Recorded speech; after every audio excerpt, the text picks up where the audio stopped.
Okay, I'm going to teach you the advanced sort function.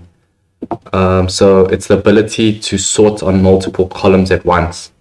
So let's do that test. So if I wanted to sort from highest to lowest, or from Z to A, you could do it on one column by clicking on the filter, data filter, sort Z to A. But what if you want to sort it by month, for example? So sort this largest to smallest. It actually messes up the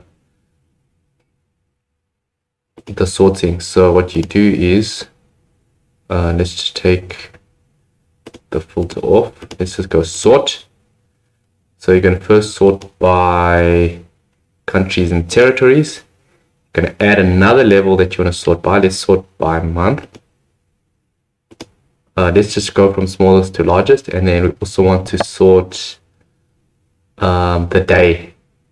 Let's just add another level, which is the day, from smallest to largest. Boom, there you go.